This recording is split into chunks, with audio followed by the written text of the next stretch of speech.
Père, du Fils et du Saint-Esprit. Amen. La paix de Jésus soit dans votre maison, sa paix et sa joie. Alléluia.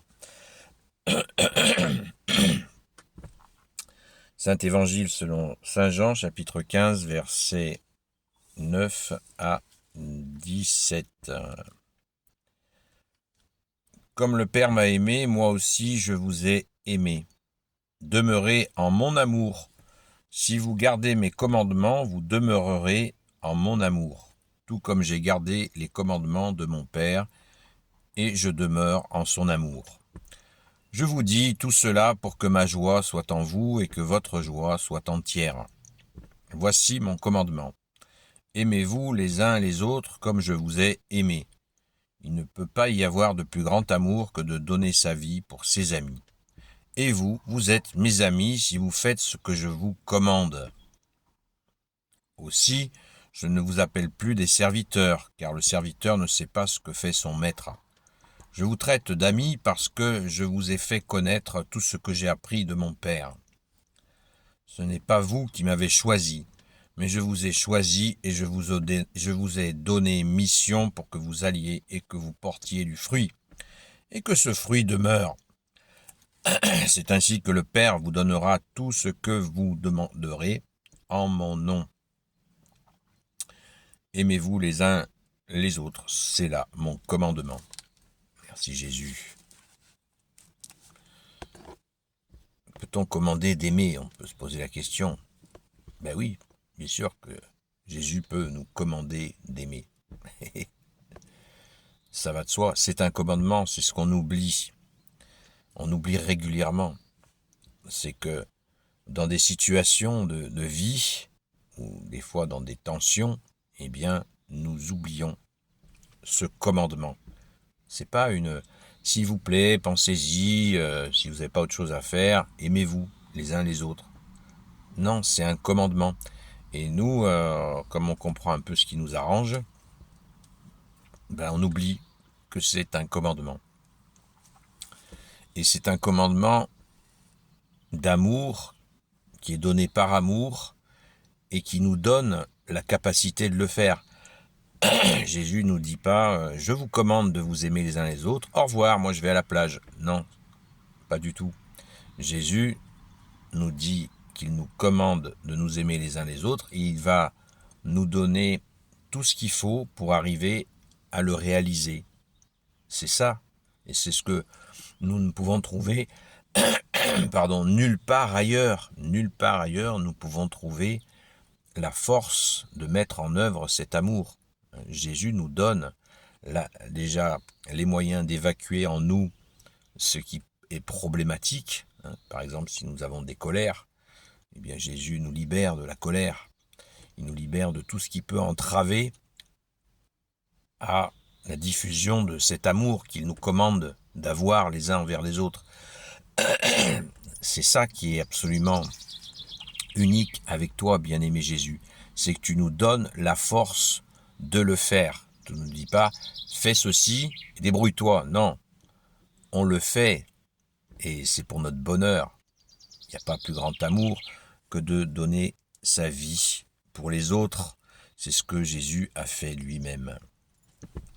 Et Jésus, tu nous précises au verset 11, « Je vous dis tout cela pour que ma joie soit en vous et que votre joie soit entière. » Rappelons-nous la phrase de Saint Jean-Baptiste qui disait « Je ne suis pas l'époux, je ne suis pas le Messie ». Saint Jean-Baptiste qui dit « Je ne suis pas l'époux, je suis l'ami de l'époux. » L'ami.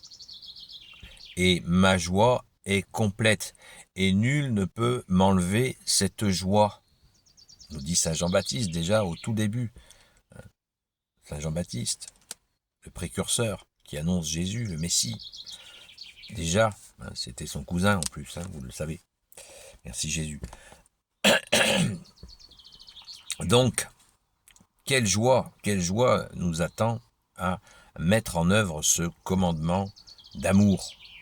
Aimez-vous les uns les autres en nous donnant les outils de réaliser cet amour.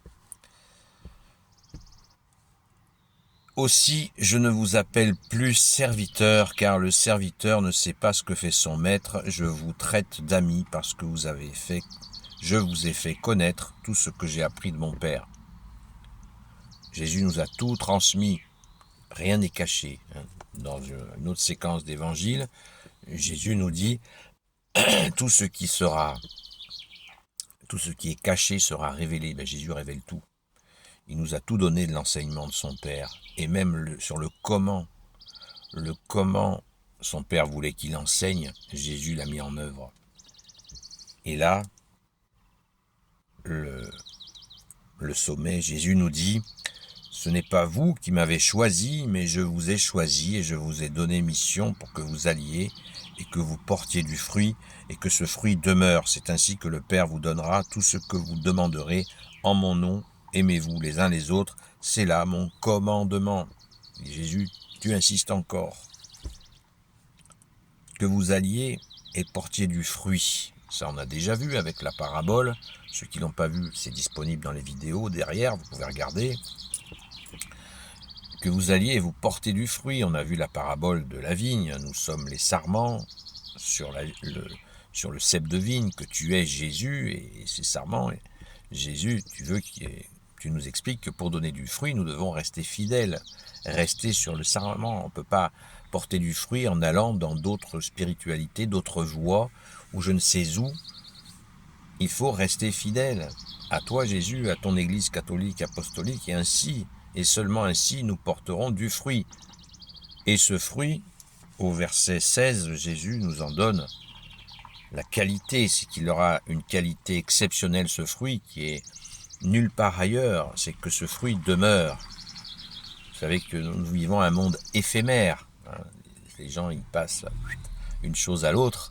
Mais là, en toi, Jésus, le fruit que nous portons, il demeure.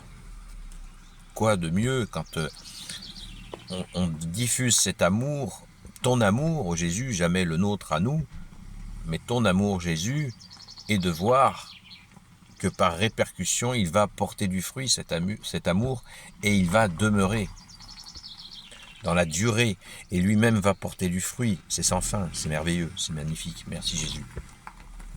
Voilà. Donc, je nous invite à retenir que Jésus nous donne les outils nécessaires pour mettre en œuvre cet amour. Nous ne sommes pas seuls, nous n'agissons pas par nous-mêmes. Nous prions, nous écoutons.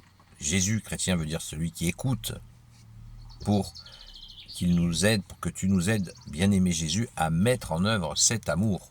C'est pas une petite affaire, c'est un plat consistant, l'amour. Et c'est pas du sirop de fraise. L'amour, c'est être aussi des fois ferme, précis, salé même, salé, afin que nous puissions porter du fruit. L'amour, c'est pas du sirop. C'est pas sucré, là. C'est salé l'amour. Et c'est doux. Et Jésus nous enseigne cela. Et bien sûr qu'à plein de moments, l'amour, c'est être fort. Agir par amour. Pour sauver quelqu'un. Dire, bien sûr, en ayant prié avant, pas de notre propre chef.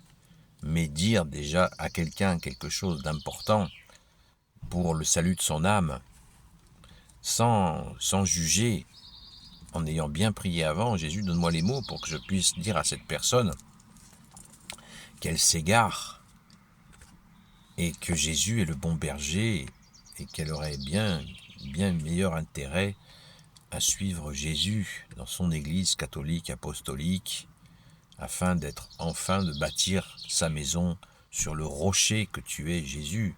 Pourquoi dans les églises les autels étaient construits sur des rocs, sur la pierre? Parce que nous nous appuyons sur toi, Jésus, la pierre, les bâtisseurs. Tu es la pierre d'angle des bâtisseurs, Jésus, nous nous appuyons sur toi. Celui qui bâtit sa maison sur le roc, celui-là ne craint rien. Celui qui l'a bâti sur du sable, nous dit Jésus, eh bien, à la moindre tempête, tout est dévasté. Jésus veut que nous soyons inébranlables. Et cet amour, justement, il est inébranlable. mais c'est pas du sirop de fraise, ça n'est pas la sensiblerie. On est sensible, très sensible, mais pas dans la sensiblerie. C'est très important de faire la différence entre être sensible. Quand on écoute Jésus, on est sensible. Tout est dans la finesse, mais c'est pas de la sensiblerie. Merci Jésus. Aimez-vous les uns les autres et rappelons-nous sans cesse que c'est un commandement. Ça n'est pas une demande, c'est un ordre d'amour, ça fait aucun doute, mais un ordre quand même. Et le mot ordre, ne le prenez pas mal. L'ordre, c'est ordonner. Ordonner les choses, c'est qu'elles sont dans le bon sens. C'est pas négatif. C'est un ordre d'amour. Et l'amour est l'ordre juste, puisque Dieu est amour. Amen. Merci Jésus d'être notre Dieu d'amour avec ton Père et l'Esprit Saint. Alléluia. Gloire éternelle soit au Père et au Fils et au Saint-Esprit, maintenant et toujours et pour l'éternité. Amen. Ô Jésus, toi qui peux tout et qui portes tout, toi le Sauveur, toi l'Emmanuel, je te confie toutes celles et ceux qui regarderont cette vidéo, ainsi que leurs proches, selon ta seule volonté, ô Jésus. Sainte Marie, Reine des cieux, toi l'Immaculée Conception, toi qui écrases le serpent, toi qui as la lune sous tes pas, toi notre Mère, Notre-Dame, grand Saint Joseph, toi le juste et le saint, toi le sage, toi la terreur des démons, toi le saint gardien de la Sainte Église catholique apostolique, Sainte Marie-Madeleine, notre chère Sainte Patronne. Je vous fais un petit coucou, un grand coucou même. Merci grande sœur. Je vous confie à notre chère Sainte Patronne, Sainte Marie-Madeleine, merci. Et vous tous les saints et saintes amis de Jésus, Saint Michel Archange qui est comme Dieu, Saint Gabriel Archange, Saint Raphaël Archange et vous tous les anges qui servez Jésus, je vous confie toutes celles et ceux qui regarderont cette vidéo, ainsi que leurs proches, selon ta seule volonté, ô Jésus. La paix de Jésus soit dans votre maison, je vous souhaite une sainte messe, courez à la sainte messe pour manger le pain d'effort, le corps et le sang de notre bien-aimé Jésus, qui est le pain de la route. Eh bien, pour apprendre, aimer, ça s'apprend et il nous faut des forces. Et Jésus, tu nous donnes ton corps et ton sang pour cela. Amen. À très vite.